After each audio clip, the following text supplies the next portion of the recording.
这位师兄，请问从这里到学院还有多远啊？远倒是不远，不过没人指路，恐怕今天是走不到了。为什么？你们身上能量符太多，都交出来吧。我可以考虑放你们回家，否则今天就打断腿，留在这儿吧。师兄，请问怎么称呼？在下白山。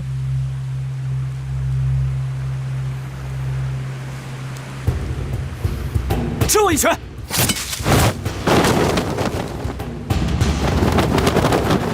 呀！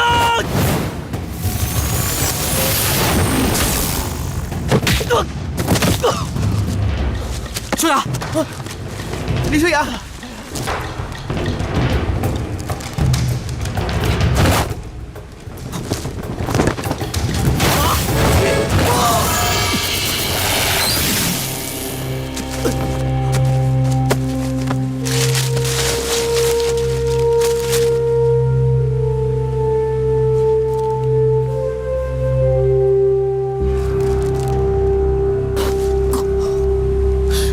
仙人哥哥，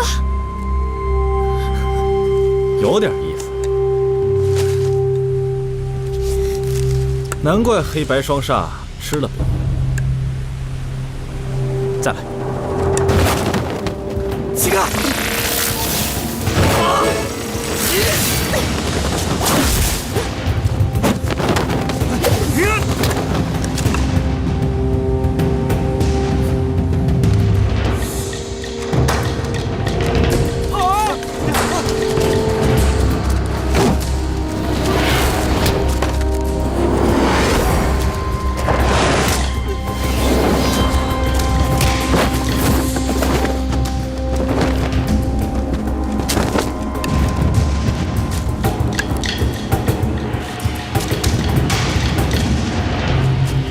能量符呢？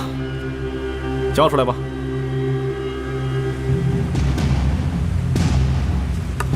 干什么呢？杨老，杨老，杨老，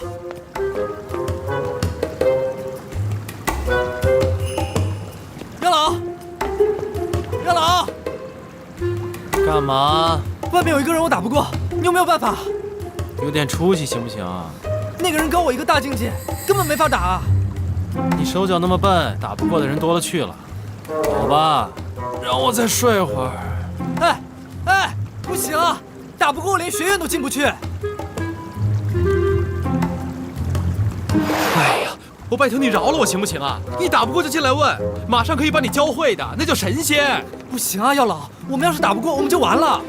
他的斗气比你高好几个阶段，你有没有看过大人打小孩？你凭什么赢啊？哎，你这个天下第一炼药师也没什么用嘛，关键时刻你还不是没有办法。哎，激将法没用，这事情办不了。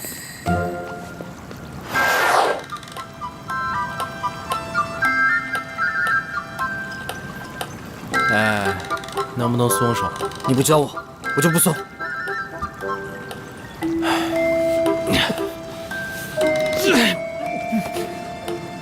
好，我教你行了吧？你呢，用你的斗气塞住你的六经诀三脉，对手一看，哟，死了！你想，天底下谁能打得赢死人？他打不过你，你就天下无敌了。三千雷动！不，不！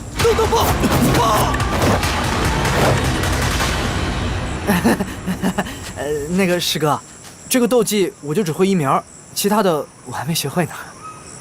臭小子！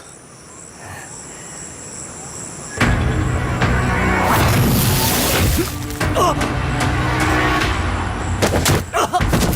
炎哥哥，萧炎，萧炎哥哥，萧炎哥哥，萧炎，萧炎哥哥，萧炎，难道功力又长了？萧炎，萧炎，萧炎哥哥，萧炎，你把萧炎打死了，你等着吧，萧家古族都会来找你的。哎，愿打服输啊！他死不死，可赖不着我。萧炎，萧炎哥哥，萧炎哥哥，萧炎，好了好了，让我看看，让开。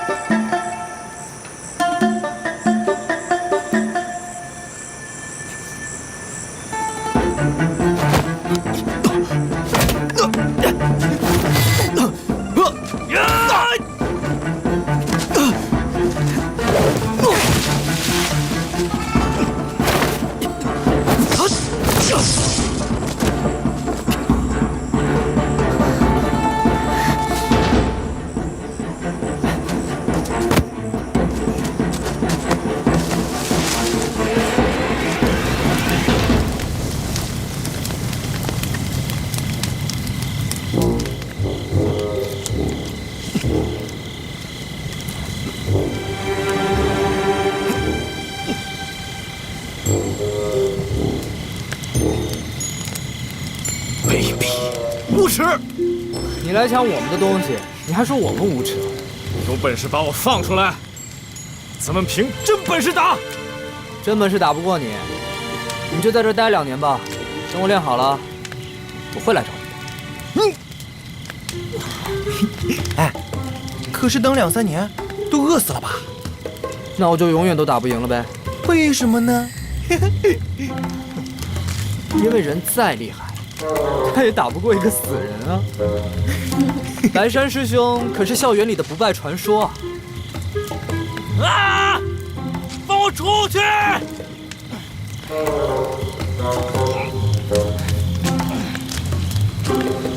白山师兄，看在你给我们送来这么多能量符的份上，今天就不折腾你了。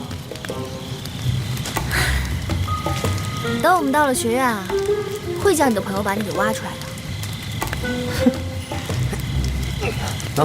好，吃饱了我们就赶路吧，天黑之前应该就能到学院了。不对啊，把我埋在这儿算怎么回事啊？能量符都被你们拿走了，把我放出来呗！你们等着，到了学院，我弄死你们！火还没灭呢，这山林之中小心火种！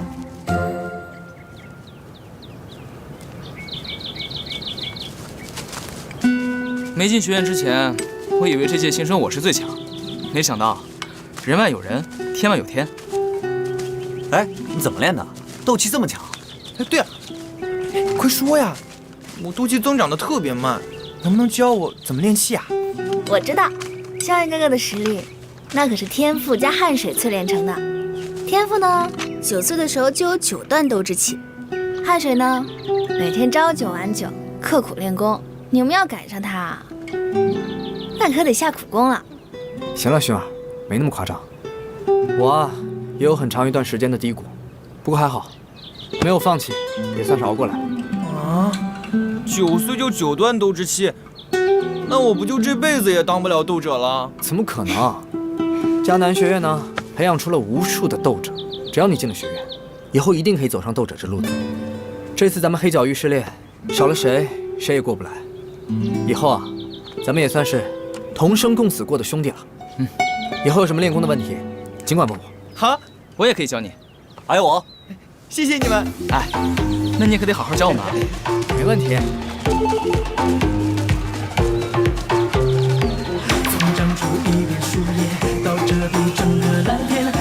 经过黑角域的残酷试炼，我们一行人终于来到了迦南学院。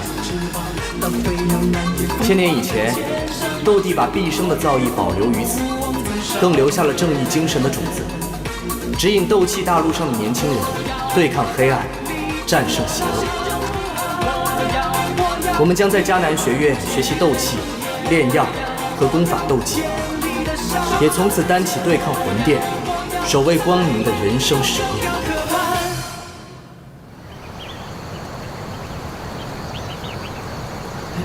怎么样？怎么样？我这身怎么样？你这个好好看啊！我觉得他这个比我们这个好看。对啊，白色的衣服比这个好看。我觉得你们的也挺好看。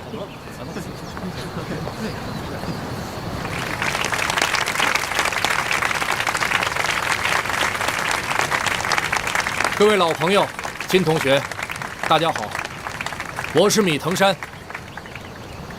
今天，长老会推举我给新生入学讲个话。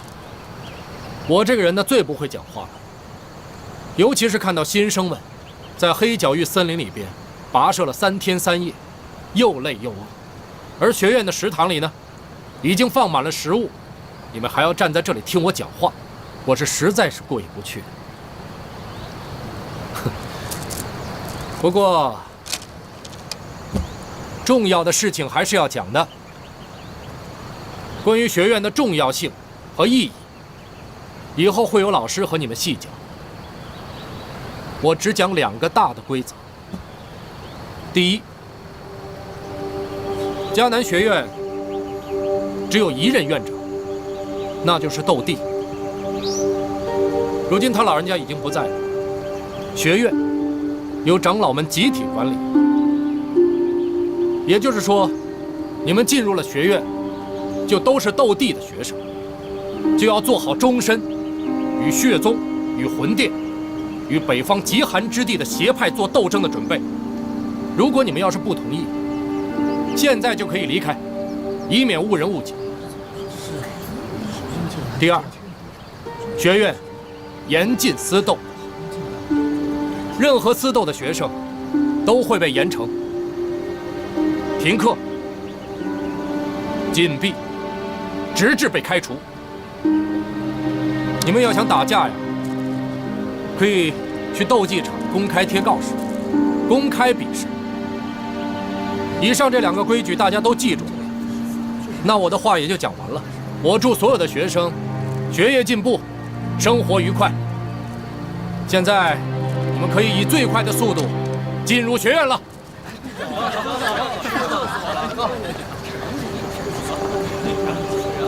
等等我。快点！哎，怎么回事啊？从一开始就心不在焉的。我总觉得有很多充满恶意的目光看着我。你刚才没听见吗？私斗只要罚，亮他们也没这个胆量。走，吃饭去。走。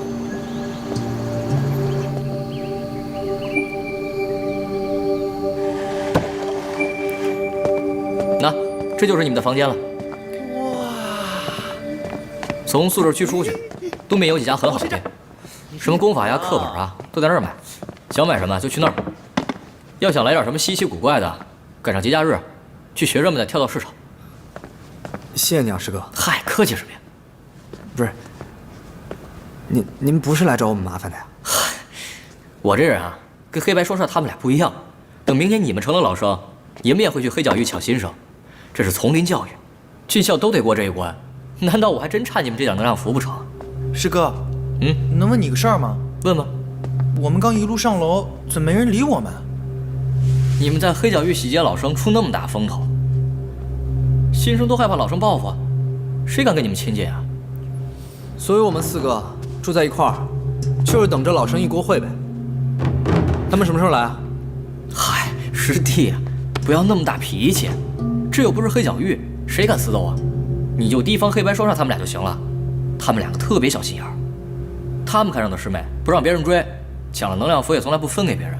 其实很多人都看不惯他们，你们把他们收拾了，配手较好的也大有人在啊。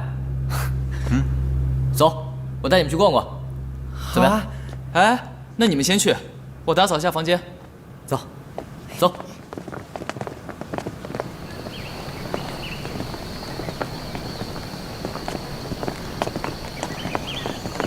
白帮主好。哟，你还帮主啊？学院里允许学生结成帮派，大家互相帮助，啊，可不是打架闹事的帮啊。白帮主好。白帮主好。我跟我弟白山搞了个白帮，主要是研习功法和斗技。等过几年呢，你们认识的人多了，自己弄个帮，赚能量符啊，是不是？我没听错吧？白山是你弟弟啊？那是啊，我们是亲兄弟，怎么不像啊？像，他斗技比你高，长得又比你老，哪里像啊？这叫少年老成，个屁！哎，现在我带你们去那个焚天炼气塔，高阶的功法都要到里面去练。那下面有条吐火的大蛇，你们斗气段位不够的，离远点。走，跟我来。白帮主好。帮主，白帮主，等我一下。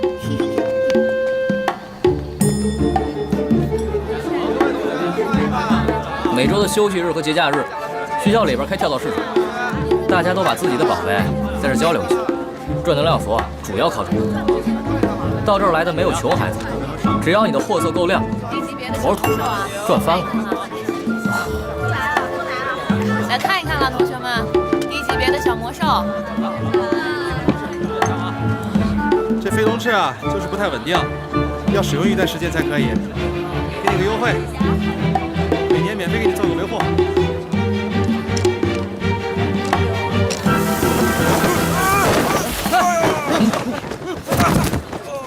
哎，没事吧？去看看。你实在太沉了，这个翅膀都带不动你。走，我去给你找一套施救兽的翅膀。啊，都怪我，都怪我，都怪我斗气不足。哦，哎呦！我小时候的梦想，就是可以变出一双翅膀飞上蓝天。没想到，人真的可以装上翅膀。师哥，那翅膀多少钱？搞个那翅膀挺方便的嘛，是吧？那是。师哥，给我找一双不用斗气的翅膀。我当了2年帮主还买不起呢，你们呀就别琢磨，往地上栽的这个可要1000多万呢啊！哎，你们将来也可以租个摊位，能卖什么卖什么，赚了钱好补装备，租训练场啊，是不是？那有道理。这一带就都是生活区了啊，商店里都是精品，你们可以进去买，旁边有个邮局，给家里写信或者寄东西在那儿啊，还有一些小饭馆啊，你们不愿意吃食堂的可以过来开小灶。好，除了那边就是教学区了。好嘞，多谢师哥。哎，没事。接下来我们就自己参观吧。行，那我走了。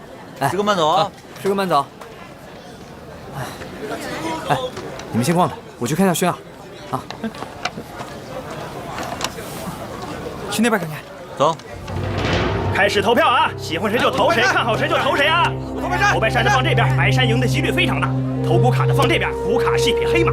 同学，哎，要不要投一票啊？哎，可以为自己喜欢的选手助威啊！没有投票的同学，赶紧投票了啊！赶紧投票了！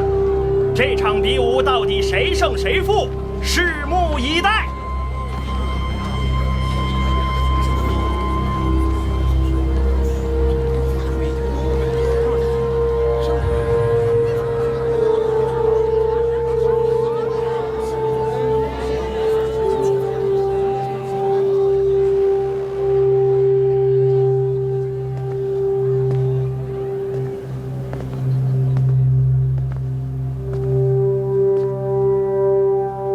开始。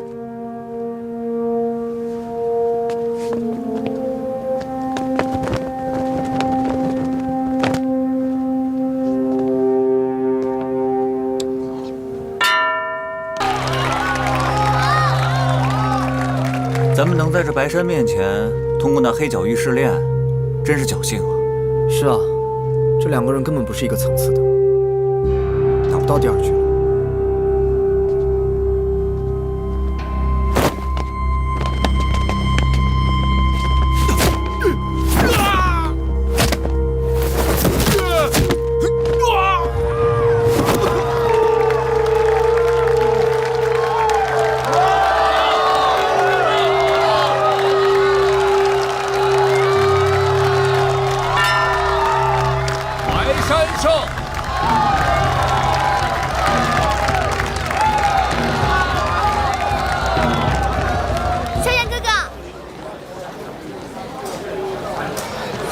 在这儿啊？怎么样？宿舍住的还习惯吗？都挺好的。需要什么呀？就给家里写信，让咱爹寄过来。都来学校上学了，哪能再麻烦爹啊？哎，说的也是。这样吧，你想要什么，萧炎哥哥给你买。薰儿妹妹，想要什么别客气，昊天哥哥也给你买。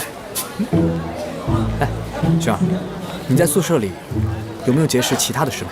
给昊天介绍一个。巧了，我刚认识一个新朋友，他人特别好，还喜欢昊天呢。我就说嘛，有品位的师妹还是很多的。赶紧说，怎么考法？他呀，身高8尺，腰粗8尺，家里还是世袭的将军呢。头上啊还有6个大斗师哥哥。这不适合我吧？哎呀，人家都说了，在开学典礼上就对你一见钟情。他呀就喜欢你们炼药系的。人长得帅，就是爱惹麻烦。哎，就在那儿。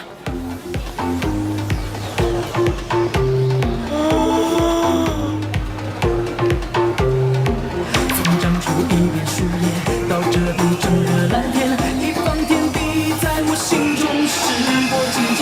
从梦中长出翅膀，让飞流满天风芒。妈呀！不忘曾少年。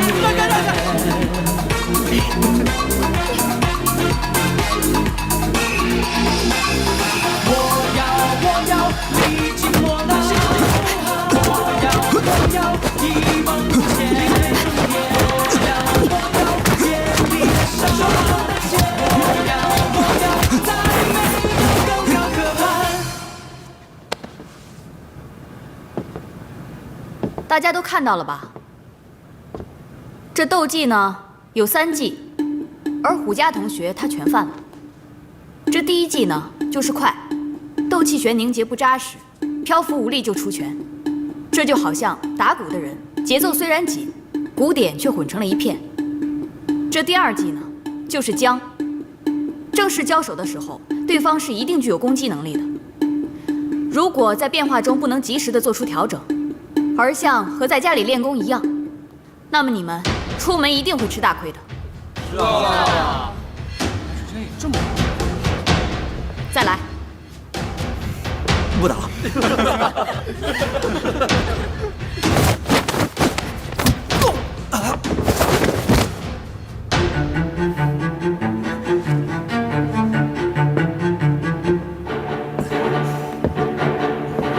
这斗技的第3技呢，就是技怯战。要知道，所有斗技的威力和作战者的意志力息息相关。而虎家同学他的斗气和刚开始相比，已经下降了，可是1半不止。虎家，你可以先下去。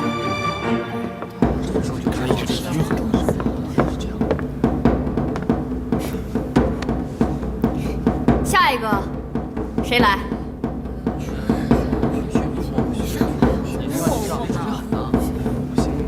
萧炎，你上来。啊？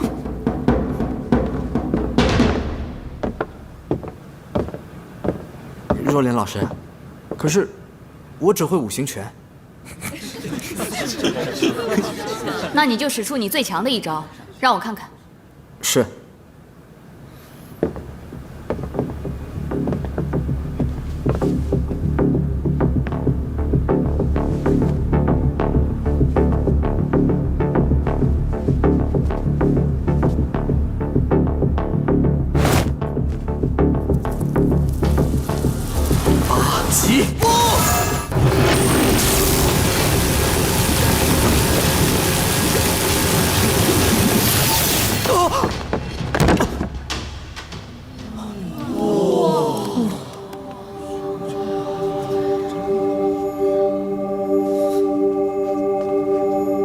奇怪，为什么奇怪？就好像感觉力打到了棉花里一样。你这一招8级崩算是得到真传了。5行拳据说每一式都有这样的威力，只不过你刚猛太过，就好像一个人阳亢阴虚，只能用猛力对敌，柔韧性太差。我用温柔的斗气将你包住，你的威力就出不来了。下次练拳的时候，一定要记住圆转如意的境界，切不可一味强攻。如果遇到比你强的对手，一旦硬碰硬，就会被打得肝胆皆碎。多谢老师指点。下一个。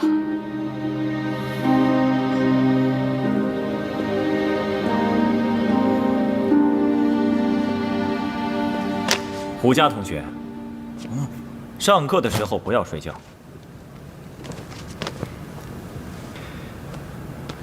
各位同学，今天我们要学习一下炼药的初级技术。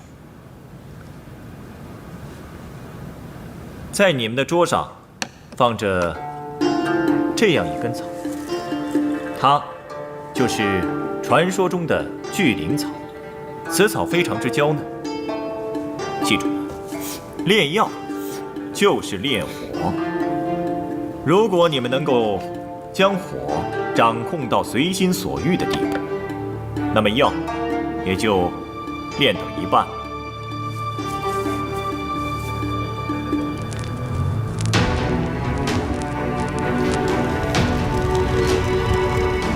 炼火之时，火就在你的心中，火的跳动跟你的心跳要融为一体，在最恰当的时候，将此药精华取出，这也就是巨灵草之精华。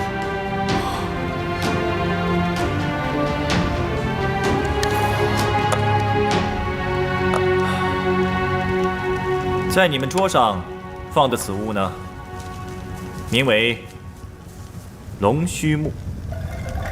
此木没有30年是不堪入药的。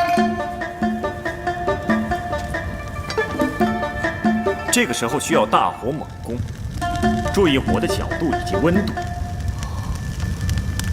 牛眼石、接骨木、火莲骨、巨灵草是君，龙须木乃臣，其他药物为辅佐。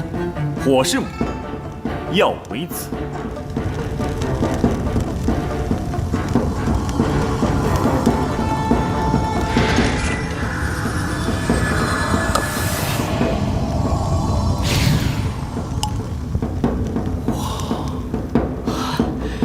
这就是炼制的这枚丹药。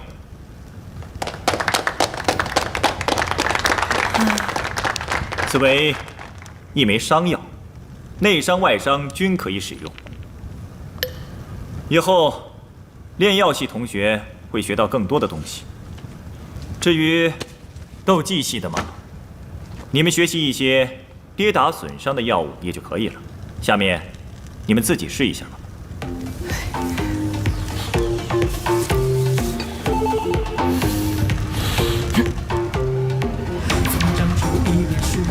到这里整个蓝天，心中是我境界，从梦中长出翅膀，到飞扬南边风华，千山万水凭我御风，不枉此少年。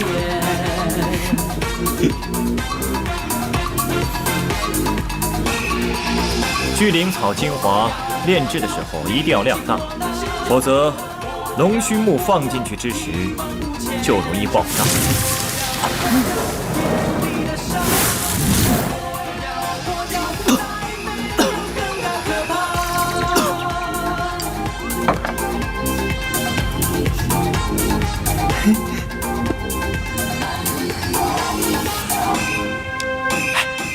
总长出一片树叶，到这里整个蓝天，一方天地在我心中是我境界，从梦中长出翅膀，到飞扬南边风华，千山万水凭我御风，不枉此少年。萧炎哥哥怎么不来炼药啊？萧炎他自己找了个老师，他才看不上我们的课。你的脸为什么没有熏黑啊？嘿，你的脸好黑哟！一、二、三、四、五、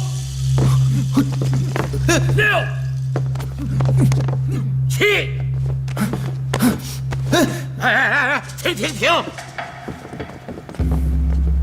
五行拳呐，你们自小就练的拳法，怎么打起来跟没吃饭似的？啊！你们是不是觉得到了迦南学院就要学那个多么了不起的什么斗技功法？你们连五行拳都学不会，我还能教你们什么呀？啊！教你们什么呀？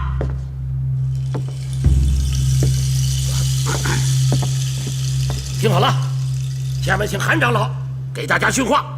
来，集合。葛长老刚才说的非常正确。迦南学院的第1个学期，就是要把五行拳打好。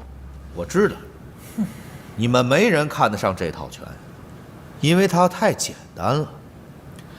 但是我要提醒你们的是，千万不要忘了这套拳。要论斗技的话，天下所有的斗技都是从这套拳派生出来的。别害羞啊，来。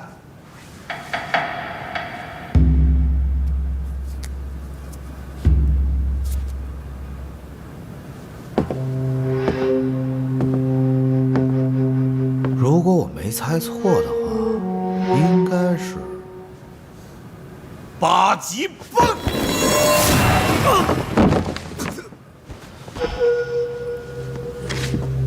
没事吧，孩子？你身上这斗技怎么是我们星陨阁的呢？哪儿来的？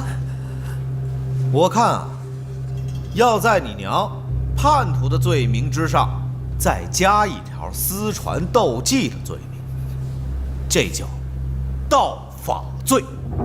他不是叛徒。你娘不是叛徒，为什么要畏罪自杀呢？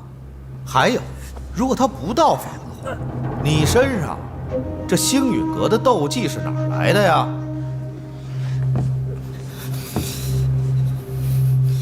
你放屁！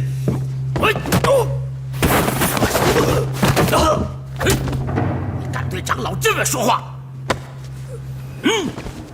我娘她不是叛徒，不是贼。我相信小袁哥哥说的话，一定不是你们说的那样。好了好了，松开他吧。当年他还是个孩子，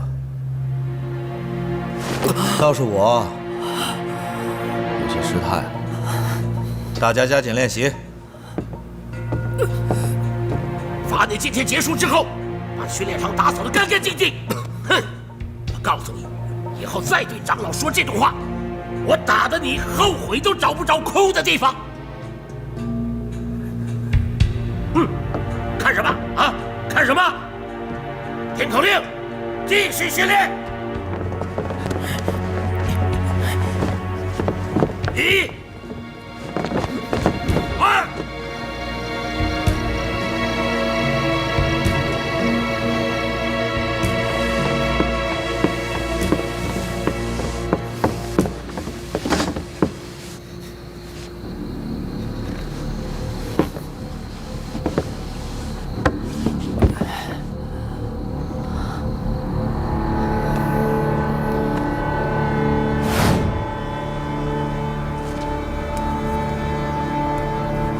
这是什么？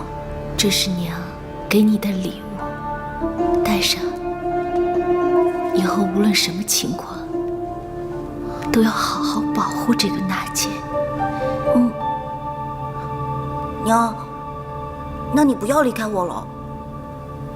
不走了，一天都不走。娘要看着你长大，一天都不会错过。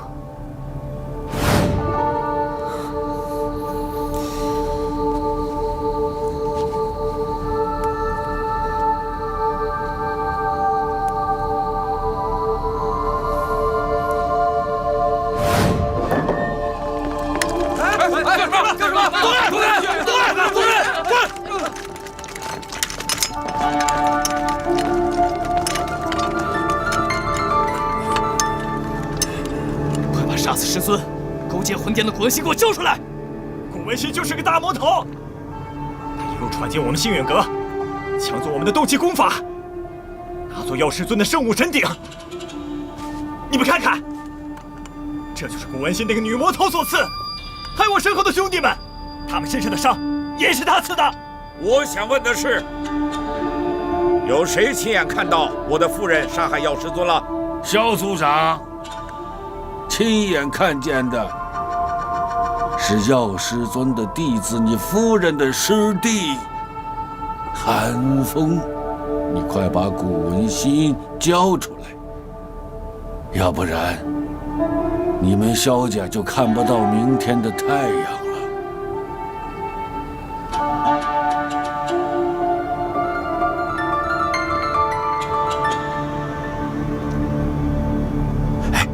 怎么，萧家也想要宝藏？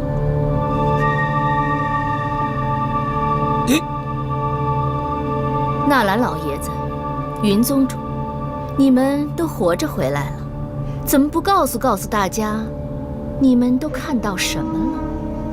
你杀害师尊，洗劫星陨阁，叛变五族同盟。既然说我背叛了五族同盟，做了魂灭生他的奴才，那宝藏怎么会在我手里呢？宝藏在哪里？你说出来，我让你自己了断。萧炎，萧炎，萧炎，我逃回萧家，只是想看看我儿子。你们要宝藏，找魂灭生要去。云宗主，魂灭生让我给你们五族带来一句话。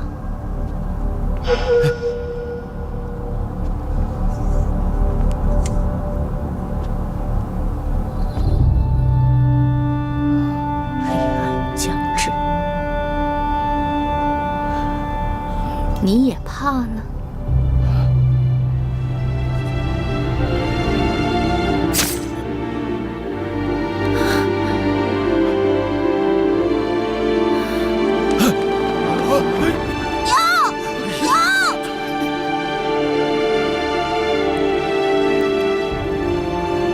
轩儿，去给你姑姑磕头。家里酿的。本来想和你一起喝的，都留给你吧。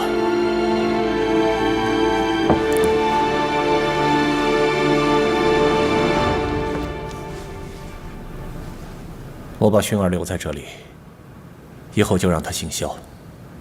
为什么呢？家里留个古族的人，以后好来往。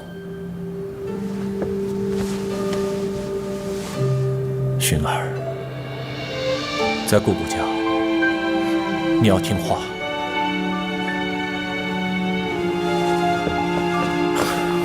爹，你带我回家，我不要留在这里，爹。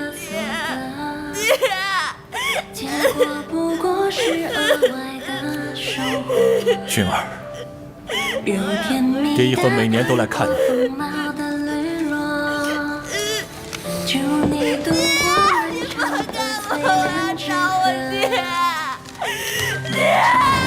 想就是你的翅膀，thân旁也许是天赐的成长。绽放前的世上，那只是过往。你怎么来了？破土前的绝望，我吃多了，走路消化消化呗。是你一段时光。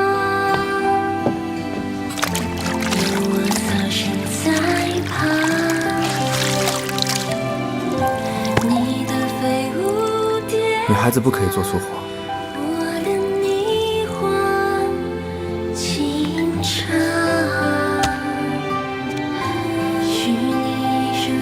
那我陪你啊。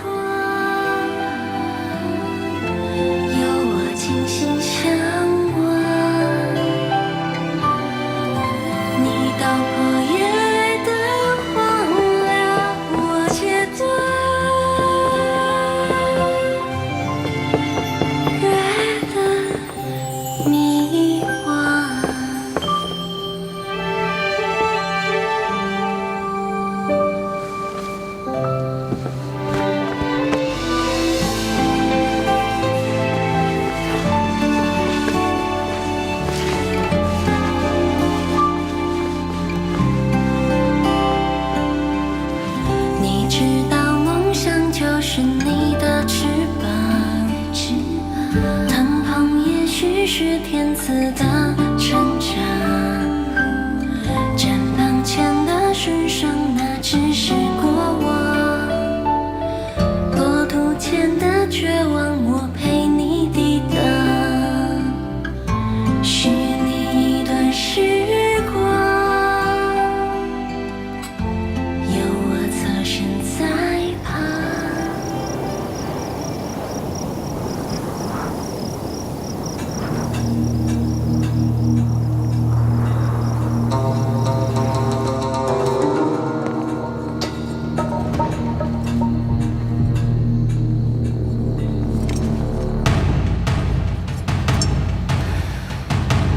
干嘛？我今天才知道，原来你是古文新的孩子。当年要不是因为你娘叛变，我爹娘怎么可能会死在极北之地？你怎么干嘛？我今天才知道，原来你是古文新的孩子。当年要不是因为你娘叛变，我爹娘怎么可能会死在极北之地？你怎么还有脸活着？我娘她不是叛徒，我凭什么相信你？你要是不信，你就下刀子吧。你以为我不敢？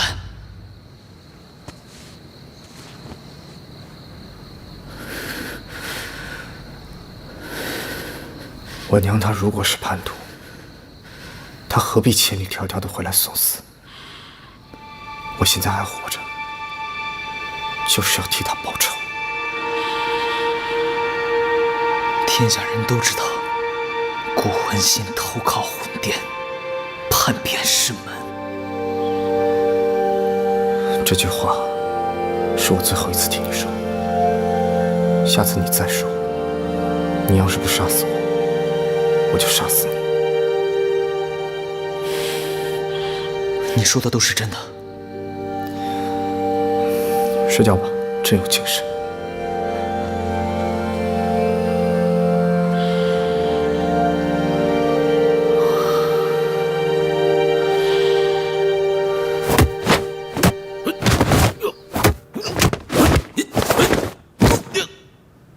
下去吧。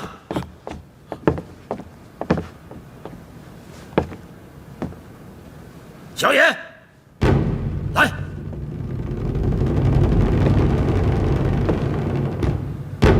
哼，背后袭击我。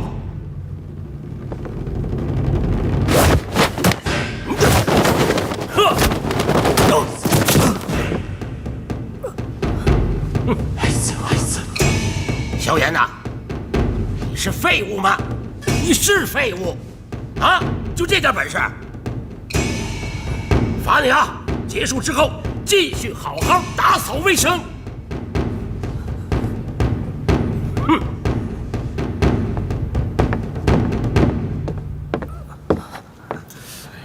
萧炎，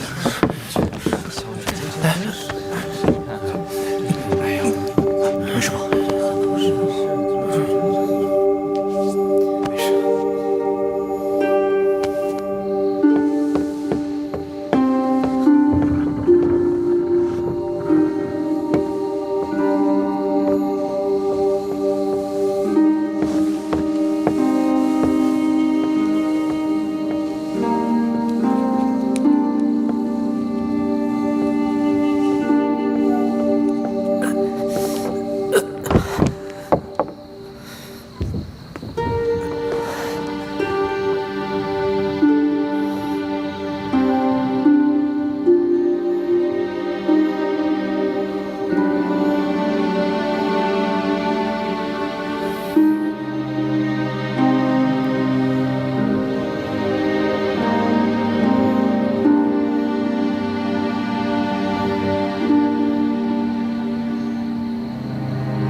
最近来的挺勤呐。那个葛叶，每次都是暗劲，打得我浑身都疼，睡觉的时候连床板都不敢沾。要不是我斗气护身，说不定现在就已经被打废了。葛爷是纳兰家的人，纳兰杰看你不顺眼，葛爷当然要拼命巴结了。纳兰家，等我有一天练成了，练成又怎么样？去打不如你的呀。也不是，记住，要感谢那些伤害、欺负你的人。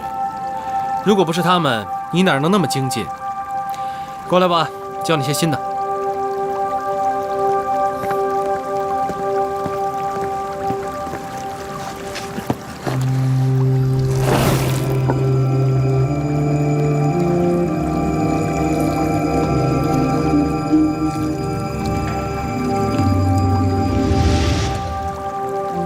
急火。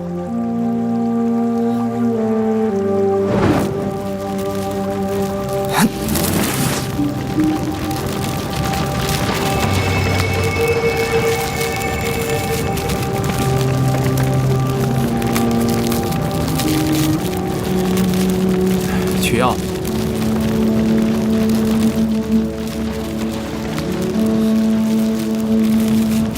找什么？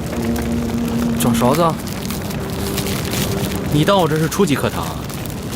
用手取。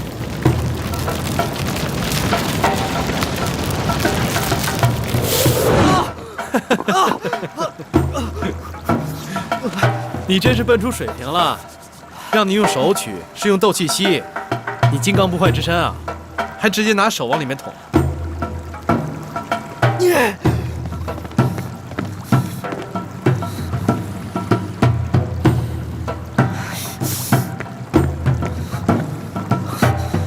怎么用斗气吸出来？走啊，还回来干嘛？我又不会萧炎哥哥长，萧炎哥哥短的巴结你，回去当你的大少爷，去啊！嘴痛快了？嘴说痛快了就赶紧叫，我手都成酱猪蹄了，你好意思？看好了。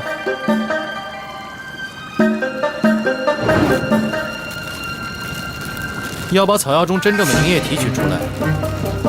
切记，药材不可落入体中，温度太高，灵液的纯度就不够。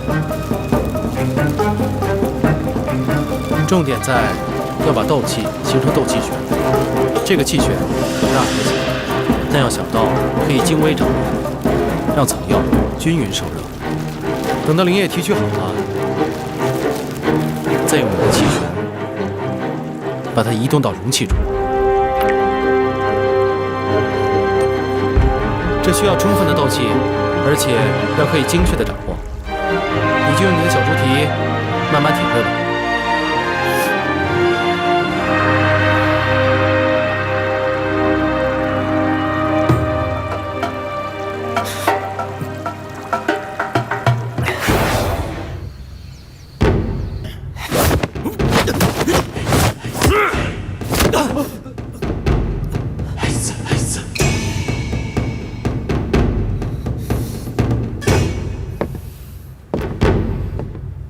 不错，有长进。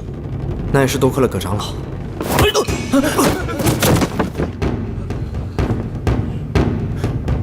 你不是能挡吗？啊？还是活干得少。今天继续罚你干活。萧炎哥哥，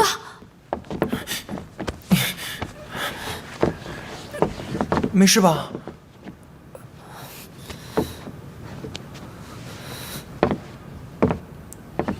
你说你得罪谁不行，你得罪葛叶长老，这也太不长眼了吧？啊？他心眼特别小，心生巴结他都来不及呢。你这倒好，主要是我也没有得罪他呀。呀，不是，他打你一拳，你就躺下，对不对？哎，你还给扛住了，就嫌你能是吧？听哥哥一句，这逞能的事儿咱千万别干，淹死会水的，打死顶嘴的。你非跟他较这个劲干嘛呀？你要想练功，自己租个训练场，怎么练没人管得了你，是不是？是，你说的对。哎，就这儿啊，这小楼每一间都打扫干净啊，这是老师自己练功的地儿。这个点儿，他们吃饭去了，你就踏踏实实做吧啊，快去吧。谢谢你啊。没事，走走走。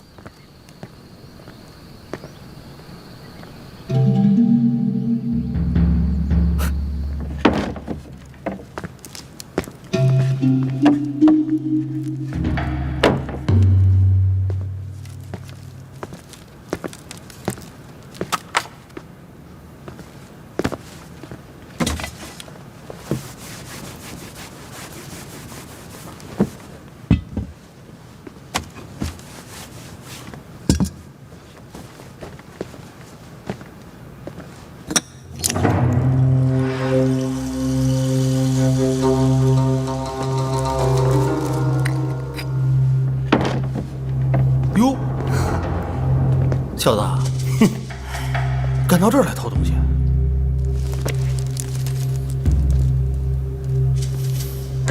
你长了几个胆子？我是来打扫卫生的。这可是古河长老的药房，等闲人都进不来。走啊，去长老院。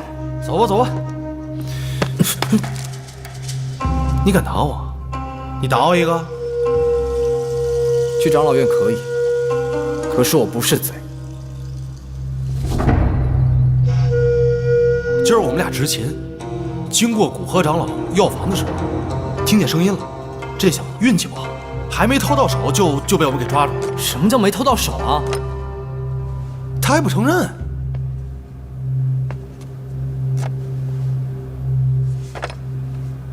明明就是葛叶长老通知白城，叫白城通知我去打扫药房的，我还在擦架子呢，突然发现地上有已经打碎的丹药，我正纳闷儿，你们两个就突然冲进来说我是贼，搞错了吧你们？本来就是。我什么时候让你去打扫过药房啊？啊，我是让你去打扫训练场。再说了，你打扫训练场也不是一回两回了，你还不知道，每次不都是我亲自告诉你的？我有必要让那白城叫你吗？莫名其妙。叫白城来，白城呢？刚才已经派人去找他了，现在在门口候着呢。白城，进来。古长老好，藤山长老好，若琳导师好，葛长老好。好什么好？别说那么多废话了，告诉他们，我让你白城通知过萧炎去打扫药房吗？没有啊。你说什么？确实没有啊。萧师弟说了，他想见识一下学校，我就带他随便转一转。我还特别跟他说了，别的地方你都可以去，这古长老的药房是学校里的禁地啊。莫说是我们这些学生，就算是长老们要进，也得先打个招呼呀。哎呀，师弟，你怎么能这么做呢？你再说一遍。那刚才我在路上就听说了啊，你在偷古长老的药。师弟呀，咱们斗技学的好坏是一回事儿，做人最重要啊！进来！把怎么你？行了行了，嘿你，把他拖走。是。走。嗨，就是个贼。古长老，损失不大吧？这不是损失的问题，是性质太恶劣。我看萧炎他那么的恼怒，哪有做贼被逮的还这么理直气壮的？应该再问清楚一点才好。没什么可问的了，你刚才不也看见了吗？当着咱们的面就敢打人，对，无视校规，无视校规，成何体统？必须得处理。我举双手赞成。说吧，怎么处理？开除，废了他斗气，给他赶出校园。赶出校园吧，就让他回去到那药铺接着干。没什么意义，就这么办了。好。奇怪的事情我倒是见了不少，还真没见过扛着扫帚、拿着抹布偷东西的。你们见过吗？萧炎被发现的时候，手上还拿着抹布，现在小偷偷东西都使抹布了。哎，他就是偷了东西，跟有没有抹布有什么关系啊？各位长老，你们要废了一个孩子的斗气，将他除名，这是很简单的事情。但是这个孩子的一辈子就毁在了我们手上。我们作为老师，是不是应该谨慎一点？葛长老，你如果坚持要这么处理，你先说服我，他为什么要扛着扫帚，拿着抹布偷东西？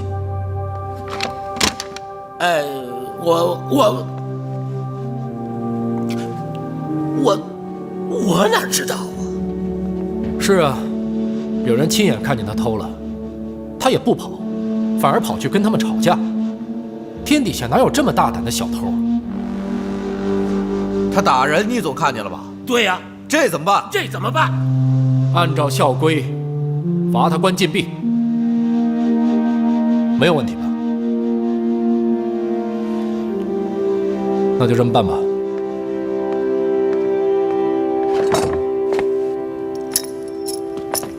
好待着。走。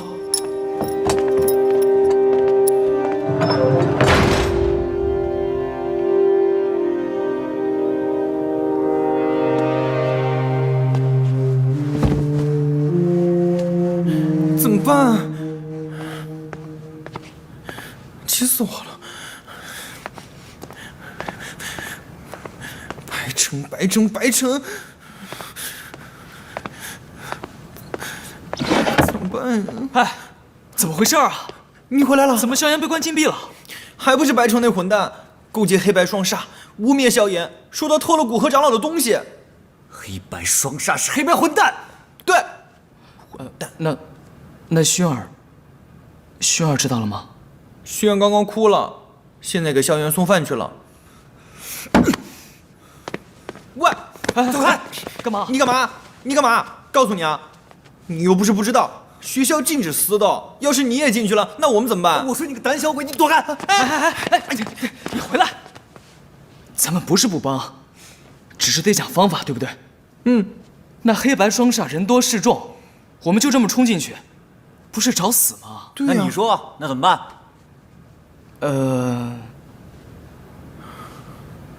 你俩慢慢想吧啊！不是，你别走！干嘛呀？你回来！顾家，你……哎呀，师弟们啊，我听说你们老大被关起来了。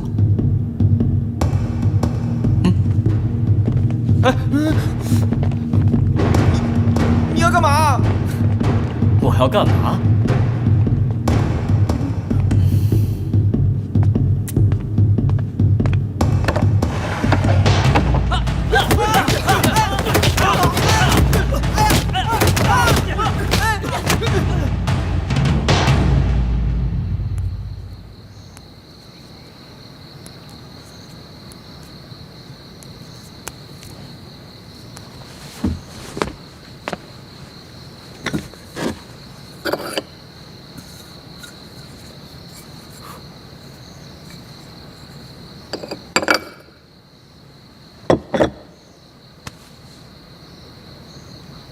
都到齐了吧？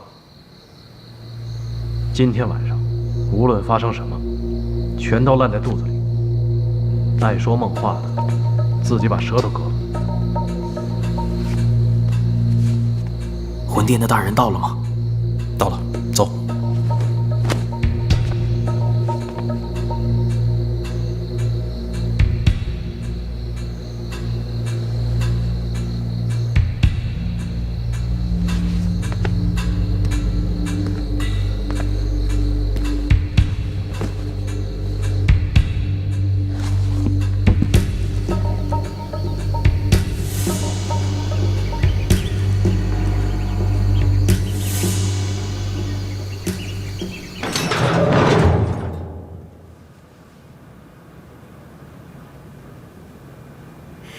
萧炎哥哥，我们来接你了。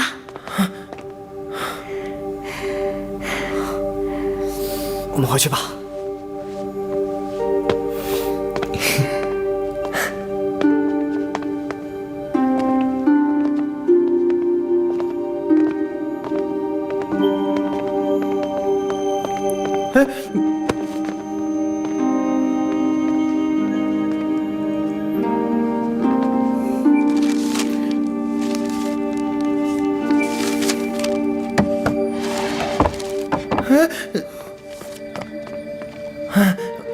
忘记收拾了，我跟虎家现在收拾。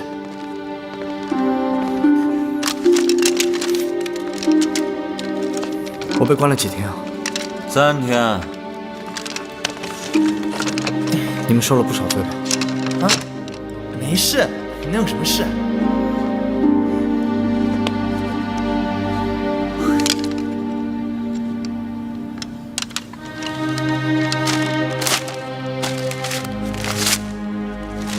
你们收拾吧，我睡了。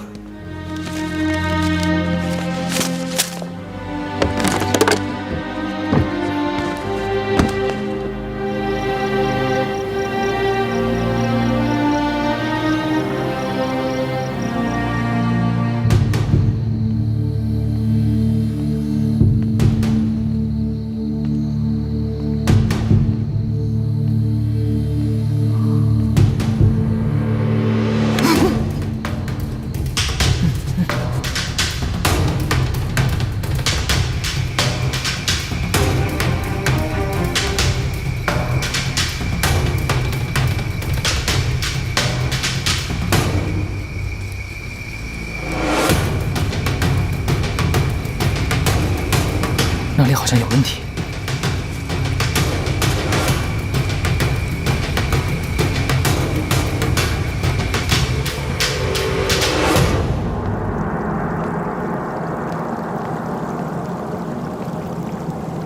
是魂殿的人吗？血宗，魂殿的奴才。血宗？但这有点奇怪，血宗怎么会混进迦南学院的？还拉了几十个学生在那里秘密结盟。看来你们学校的老师啊，是真的眼都瞎了。所以你需要用你这双眼睛去看清楚那魂殿使者是谁，记住他的脸。可是恐怕我现在也出不去了。哟，蔫儿了！你平常不是很胆大妄为，当着老师的面都敢打架吗？外面那10几个老生一起上，我再厉害我也扛不住啊！